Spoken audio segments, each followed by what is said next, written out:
Las miradas en la pintura, escultura y diseño gráfico desde 1860 al siglo XX de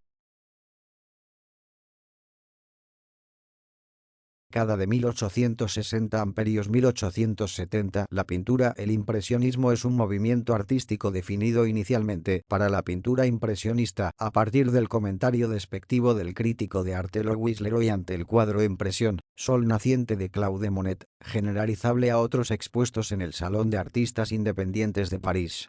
Pero la atención de la crítica también legitimó la emergente vanguardia pictórica. Animados por Manet, los impresionistas expusieron sus obras con éxito fuera del salón. A partir de 1874, se organizaron otros salons des refuses en París en 1874, 1875 y 1886, momento en el que el prestigio y la influencia del Salón de París había decaído. ¿Qué representan y qué características presentan? Según el profesor Javier Azanza, el impresionismo constituye el fenómeno más importante de la historia del arte después del Renacimiento. Los impresionistas van a poner en tela de juicio las normas universalmente admitidas desde el siglo XV, Renacimiento. Se van a sustituir las normas y formas de pintar establecidas hasta el momento y que estaban admitidas por todos los pintores.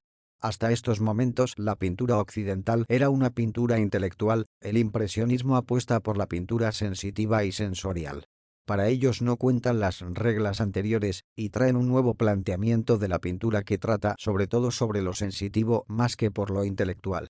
Haber participado en las exposiciones de los impresionistas no te convierte, automáticamente, en un impresionista. La primera tuvo lugar el 15 de abril de 1874 en el taller del fotógrafo Nadar y agrupó a 32 artistas, que se presentaban como miembros de una sociedad anónima de artistas, pintores, escultores, grabadores, etc. De entre ellos apenas podemos reconocer como tales impresionistas apenas a unos 10, porque en realidad la muestra era una de las muchas que se organizaban como alternativa al salón oficial. Escultura. Durante miles de años la escultura, siendo también obras de arte, ha llenado el espíritu de la vida humana. Por lo tanto, la escultura más temprana fue hecha probablemente para suministrar ayuda mágica a los cazadores. Luego, en los comienzos de la civilización, las estatuas fueron utilizadas para representar a los dioses. Asimismo, los antiguos reyes, posiblemente con la esperanza de hacerse inmortales, tenían tallados y esculturas de su semejanza.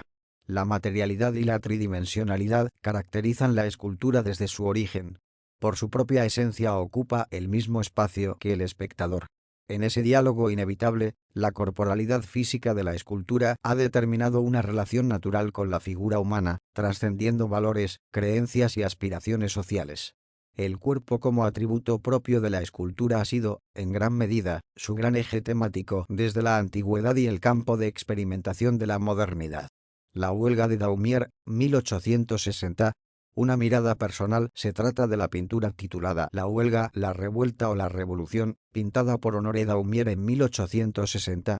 Daumier fue un pintor englobado en el llamado realismo de la pintura, que consistió en reflejar una pintura de crítica, protesta y reivindicación en donde los protagonistas eran las clases más desfavorecidas de la sociedad frente a un momento en la historia en que se inicia la revolución industrial, potenciando las desigualdades de la sociedad y la lucha obrera, entre otras realidades, en donde se incrementan las desigualdades entre el campo y la ciudad y en donde se produce una movilización y reivindicación de la persona, de los colectivos o de la sociedad en general.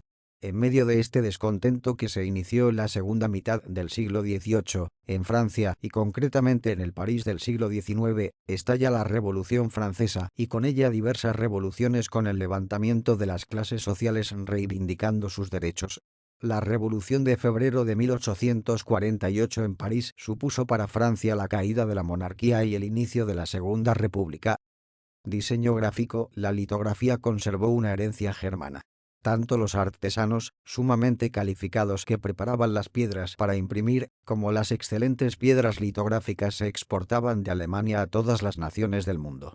Las décadas entre 1860 y 1900 fueron la mejor época de la litografía. Incluso, esta llegó a ser el medio predominante para imprimir. Las gráficas populares de la era victoriana encontraron a su más prolífico innovador en Louis Prand, un alemán que emigró a América, y cuyo trabajo e influencia fueron internacionales. A fines de la década de 1860 había comenzado a producir imágenes de Navidad propias para ser enmarcadas. En Inglaterra en 1873 publicó una tarjeta de Navidad para ser enviada por correo. Su primera tarjeta de Navidad estadounidense fue diseñada el año siguiente.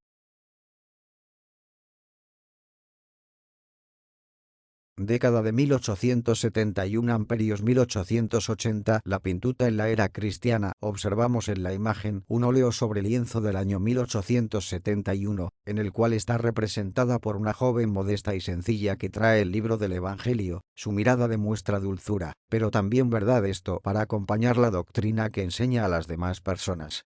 Hablando sobre las personas se puede ver que éstas observan a la joven con miradas de angustia, otros de duda, incertidumbre, algunos impactados y otros asombrados después de escuchar la doctrina, incluso algunas observando el cielo con temor. Escultura Las Tres Gracias. Esta escultura representa a las tres hijas del dios Zeus Aglaya, Eufrosine e Italia. Se creía que estas tres figuras representaban la buenaventura y llevaban paz a los mortales. En la mirada podemos ver reflejada la inocencia que va conectada a la niñez, ojos alegres mientras bailan tomadas de las manos. Sus miradas también transmiten la felicidad que en ese momento disfrutan. Óleo sobre tabla, elaborado en 1876, representa el retrato de la modelo Aline Mason sobre un fondo verde que se asemeja a la vegetación. En el centro de este se destaca la figura de medio cuerpo de la modelo Aline Mason. El perfil de la mujer crea una armonía con los caracteres de su rostro y vestuario. Podemos apreciar cómo ella hace reflejar su belleza mediante las facciones de su mirada. Podemos sentir la seducción de su mirada en tal punto que podemos asemejarla a la picardía. Óleo sobre lienzo elaborado en 1880 representa el retrato de José Grisasola y Goicoechea, médico y además político. Fue representado en este retrato, el cual nos da la sensación de misterio. Sus facciones corporales nos dicen que su personalidad se basa en la seriedad, su mirada es penetrante y puede considerarse un tanto intimidador. El fondo claro y su vestidura negra hacen que su mirada se destaque más. Sus facciones faciales hacen que todo el peso significativo de la pintura se centre en la mirada. Sus expresiones corporales, pero sobre todo sus expresiones faciales, son las que predominan en esta escultura. Podemos decir que su mirada representa el regocijo que llevan hacia los mortales. Ondina emergiendo de las aguas, elaborado 1880, es una escultura en mármol. Las ondinas eran ninfas de extraordinaria belleza que son las encargadas que no se altere la naturaleza. Esta escultura retrata el momento en que Ondina regresa del fondo de las aguas. En su mirada se puede observar la emoción de sufrimiento, también desahogo, esto porque acaba de ahogar a su enamorado, porque éste le fue infiel. Su mirada también se percibe como frustración debido a su amorío fallido. Década de 1881 a 1890. El busto de Victor Hugo es una escultura en yeso patinado del artista francés Auguste Rodin en 1883, en la que retrató al escritor romántico Victor Hugo. La obra Meditación es una figura de Auguste Rodin concebida en 1886, la cual representa una mujer con la cabeza inclinada sobre el brazo derecho, donde la posición del cuerpo dibuja una línea suave y sinuosa. La escultura Mercurio de pie de Auguste Rodin está inspirada en el humanismo del siglo XV y fue presentada por primera vez en 1888. Rodin muestra al hijo de Júpiter y Maya, mensajero de los dioses y guía de las almas al inframundo, como un dios fuerte y joven que representa la elocuencia y la razón, a diferencia de los griegos que lo representaban como un hombre de edad madura. El busto de Rodin es una escultura en bronce realizada por la escultora francesa Camille Claudel entre 1888 a 1889. Es considerado como su máximo tributo a Auguste Rodin, el cual no fue vaciado en bronce hasta 1892, a pesar de haber recibido una crítica inicial positiva por parte del Salón de París. Ugolino y sus hijos es una escultura en yeso de Auguste Rodin realizada 1881 a 1882, que forma parte del conjunto conocido como la Puerta del Infierno. La Noche Estrellada, en neerlandés de Sterrennacht, es la obra maestra del pintor postimpresionista Vincent van Gogh. El cuadro lo realizó en el sanatorio de Saint-Rémy de Provence, donde se recluyó hacia el final de su vida, a mediados de 1889. Autorretrato de Vincent van Gogh. El autorretrato de 1889 es un óleo sobre lienzo pintado por el artista postimpresionista Vincent van Gogh.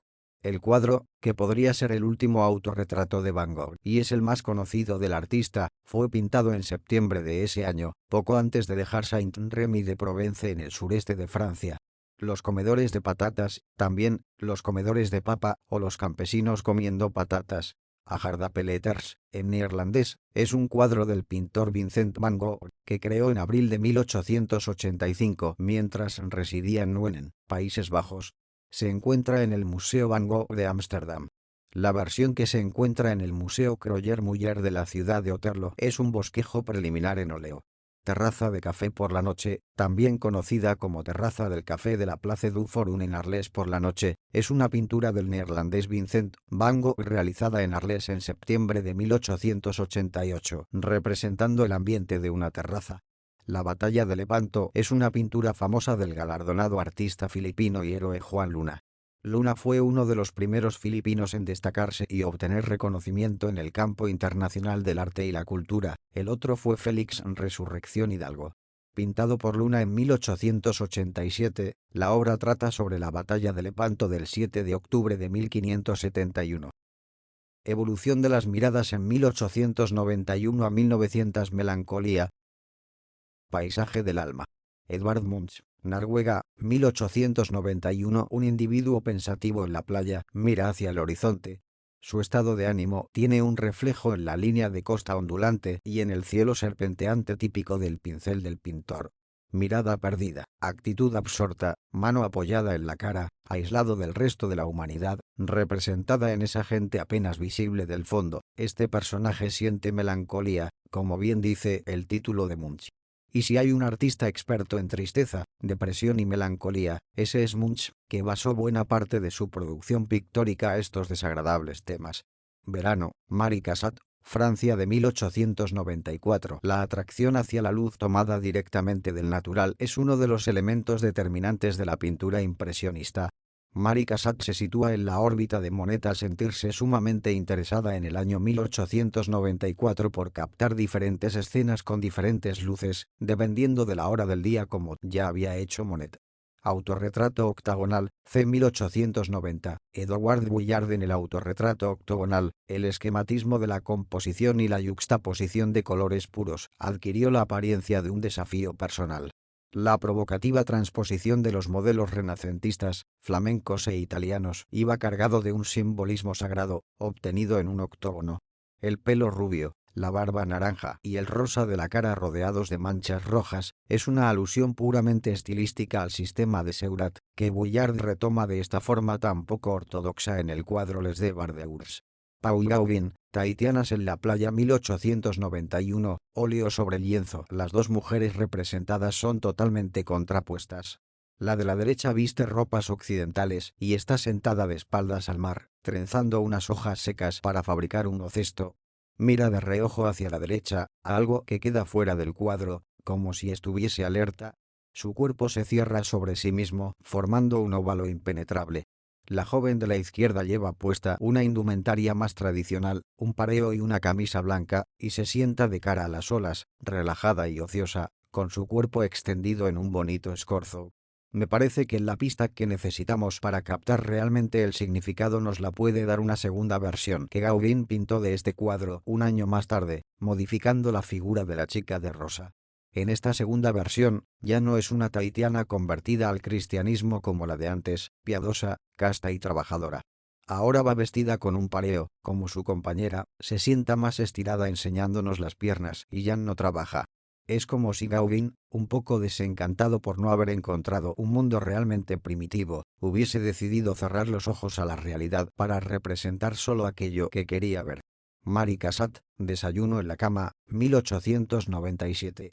La maternidad es una temática que aparece mucho en su pintura, aunque ella no fue madre, sin embargo, tiene una gran psicología para realizar este tipo de representaciones. Desayuno en la cama es una representación muy enternecedora, que inspira ese momento íntimo del amor maternal. La mirada es una parte importante en las obras de arte de Marie Cassatt, dando escenas íntimas de madres y niños, tratadas con gran ternura y naturalidad.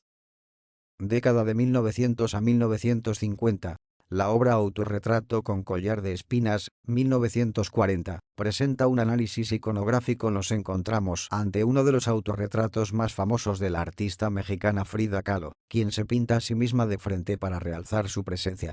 La artista pintó esta obra durante la época de crisis de su matrimonio con el muralista mexicano Diego Rivera. La obra de Frida Kahlo destaca por mostrar el dolor y la soledad que la asolaban a causa de sus continuos problemas físicos debido a enfermedades. Sus pinturas suelen calificarse de surrealistas porque están impregnadas de simbolismo según André Breton, aunque la artista siempre negó que sus pinturas estuviesen cargadas de simbolismo, afirmando que pintaba su realidad personal. Eduardo Per, Chop Suey, 1929. Esta es una de las pinturas que ha alcanzado un precio récord al subastarse en 91.9 millones en Christie's en noviembre del 2018. La pintura ha sido objeto de interpretaciones contradictorias y controvertidas. Mientras algunos alegan que la mujer que encara al espectador se encuentra con su doppelganger, otros argumentan que es difícil hablar de doppelgangers cuando la segunda mujer no muestra su rostro y que tampoco era muy raro que dos mujeres llevaran vestimenta similar. Esta pintura, a diferencia de otras, no te sigue con la mirada o su protagonista no te observa, por lo cual se vuelve particularmente especial. Ella en realidad evita la mirada tanto de la mujer que se sienta frente a ella, como la del espectador. El espejo falso, 1928. René Magritte. El ojo, como un falso espejo, reflejando las nubes blancas y el cielo azul pintados de forma realista. En este cuadro, introduce el tema del paisaje ilusionista, interpretado en clave pictórica, alejado de toda intención naturalista. El ojo es una ventana a la realidad, hacia el exterior. Pero también es la puerta al mundo imaginario de cada uno. Es un cuadro que invita a mirar más allá, hacia lo exterior y hacia cómo esto se nos representa, pero también más acá, al mundo de la imaginación y las ilusiones. Cerrar comillas a simple vista, es una imagen real y posible, pues el iris del ojo refleja imágenes del mundo real. Sin embargo, es el tratamiento del espacio y su visión de la realidad plasmada en este ojo, lo que le hace ser tan enigmático. La representación simbólica de un ojo, a través del cual se pretende ver más allá, ha tenido una gran importancia en muchas culturas a lo largo de la historia. Ya incluso en el antiguo Egipto era símbolo representativo del dios y formaba parte de los símbolos de la escritura jeroglífica, encontrándose un asombroso paralelismo entre esta y la disposición iconográfica de Magritte en el sentido de que en ambos casos son objetos reales, no representados realistamente, sino en un espacio plano, sin perspectiva y cuya disposición consecutiva no guarda relación con la realidad. El rostro de la guerra, 1940. Para Dalí, el ojo es el instrumento para mostrar las cosas invisibles al espectador y el tema de la doble imagen, la imagen que sugiere o se transforma en una segunda imagen observada a primera vista o fijada con atención. Podemos afirmar casi con certeza que, sin la vista, Dalí no hubiese inventado el famoso método paranoico crítico y utilizado el concepto de la doble imagen en su arte. La extraordinaria creatividad de Dalí está estrechamente ligada al papel del ojo, la mirada y la observación, que actúan la capacidad de construir visiones, mirar más allá de la imagen observada a primera vista. Dalí experimentó esta capacidad desde su infancia. Con 9 años, descubrió el fenómeno del mimetismo observando una planta marina que solía crecer en las playas de Cadaqués. Man Ray Boule Sans Neige, obra realizada en 1927, en el surrealismo, la imagen del ojo ocupó un eje central y se convirtió en el sujeto principal de las obras de numerosos artistas. Man Ray realizó Boule de Neige, una bola que muestra la imagen de un ojo pintado en su interior. Década de 1951 a 2000. En la pintura occidental, el rayo visual fue siempre de forma explícita o encubierta, un elemento muy valioso dentro de las fuerzas compositivas que actúan dentro del cuadro, tanto como el ojo, que funciona como un núcleo magnético, atrayendo y repeliendo cualquier cosa que sea atrapada en su esfera. Su profusión indica que no es un tema ocasional y aislado, muy al contrario, su permanencia imprime un sello que distingue una parte de la pintura contemporánea. De la mano de artistas muy dispares apreciamos que el ojo representado en los cuadros alcanza un protagonismo excepcional y junto a los fluidos emanados del ojo y a la mirada transforman profundamente tanto el significado del propio ojo y su cualidad activa, como el espacio plástico en el que se mueven durante el siglo XX. Podemos observar en la pieza la pintura Picasso del año 1968.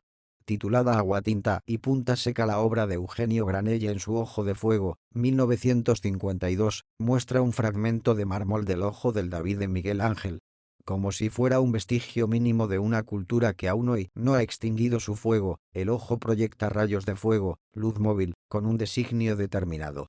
Continuar creando. De Sally Moises con la técnica de pluma y acuarela, reprenda la proyección de luz a partir del ojo, recoge una antigua tradición inaugurada por Platón que encuentra terreno abonado en el movimiento surrealista. Los artistas encontrarán temas fecundos, recreándose en el ojo fálico y la mirada prensil, en contraste con el ojo herido y sangrante. Durante la década del siglo XX podemos observar que en la pintura es evidente que hoy en día adquiere una importancia singular la visualización de imágenes y también la forma en que ellas, querámoslo o no, impactan nuestra retina, lo cual supone por parte del espectador unos criterios interpretativos que muchas veces no tiene. El presente estudio da a conocer unas pautas de lectura que, si bien nos han sido facilitadas por el análisis de la tradición, sirven de punto de partida para reflexionar sobre la obra de arte contemporánea, en este caso, la pintura, desde dos puntos de vista: la propia representación pictórica y la actitud que respecto de ella tiene el propio artista. La obra de Manet El ferrocarril muestra la dificultad de mirar a través de, a la vez que abre con ello un intercambio entre lo que ocurre en el cuadro y la mirada del espectador. La dificultad de poder ver con claridad es el tema central de la obra, imposibilidad que inyecta la necesaria tensión y transfiere tal vez frustración al observador, quien se siente obligado a adoptar la actitud de la niña. Lo más importante no es tanto ya la ventana, sino el velo que conlleva. La pantalla no solo es el soporte del cuadro, sino el tema, de donde la subjetividad del artista es la que se convierte en el lenguaje pictórico. Estos cambios corresponden a la naturaleza de la pantalla. No se tiene la creación exacta y real, sino la creación modificada por el medio a través del cual pasa la imagen. Vemos la creación en una obra a través de un hombre, un temperamento, una personalidad. La imagen que se produce sobre esta pantalla de nueva especie es la representación de las cosas y de las personas situadas más allá, y esta reproducción no puede ser real, pues cambia cada vez que una nueva pantalla viene a interponerse entre nuestro ojo y la creación. Es seguramente difícil de caracterizar una pantalla que tiene como cualidad principal la de no existir apenas. Sin embargo, creo estar en lo cierto al decir que un fino polvo gris turba su limpidez. Todo objeto, al atravesar este medio, pierde su brillo o, mejor, se ennegrece ligeramente en la escultura. Christopher David Whyte es un escultor nacido en Estados Unidos que realiza obras a partir de arcilla y materiales como trozos de madera, hierro oxidado y otros objetos en estado de deterioro, a partir de los cuales logra crear figuras humanas extraordinaria y perturbadoramente reales. Su intención es explorar, a través de su obra, la relación entre la humanidad y la naturaleza y cómo ambas se encuentran en un estado permanente de fluctuación entre el esplendor y el ocaso, entre el crecimiento y la decadencia. La yuxtaposición de lo natural y aquello producido por la humanidad en combinación con la distorsión de la escala, la proporción y los materiales, ayuda a crear una percepción alterada, forzando así a quien mira a mirar más cerca, tanto externa como internamente, concluye el artista. En la arquitectura, en lo que llevamos del nuevo siglo, la arquitectura continúa atrapada bajo las mismas lógicas de la imagen. Sin embargo, hay que tener en cuenta que con la aparición de nuevos aparatos tecnológicos, capaces de generar otras lecturas estéticas, se han ido imponiendo y transformando las formas en las que se produce, construye o establece la mirada, formulando, imponiendo o superponiendo diferentes variaciones o posibilidades. La historiografía pictórica explica la génesis del concepto de paisaje, que alcanza relevancia en Occidente a partir del siglo XVI, momento en que el hombre decide contemplar su entorno. El arte reflexiona sobre el cuándo y por qué de la mirada sobre el territorio del ser humano, descubriendo los ideales plásticos, estéticos y filosóficos de sus autores y coetáneos. En el diseño gráfico, en un artículo publicado en Artículo Education, primavera 1941, B. F. Skinner, notable psicólogo y vinculado a la confección de periódicos, habla acerca del recorrido de la mirada de un lector ante una página. Afirma que una superficie que esté diseñada uniformemente y que no establezca jerarquías, no genera reacción alguna en el observador. Mientras que, si tiene una fotografía u otro elemento, generará contraste y movimiento, convirtiéndose en un dirección y distancia. Es cuando se generan dos puntos de atención, entonces el ojo se dirige a ellos, provocando un desplazamiento por toda la página. No obstante, si existen varios puntos de estos, la diagramación se saturará. Lo que Skinner quiere decir es que el recorrido de la mirada en una página no está previamente establecido, sino que el CIB está donde el diseñador lo disponga, según las necesidades de la página y del tema tratado. El color cumple así la función de impactar al lector, cautivar su atención e invitarlo a mirar la Gaceta y leer sus artículos. Se encuentran páginas con gran riqueza de color, pero también se pueden apreciar páginas en donde solamente se maneja el blanco, negro y gris, en diferentes escalas tonales, que rompen con los fuertes colores y esquemas de choque de las otras páginas, al tiempo que se proponen descansar y refrescar 90 la mirada del lector.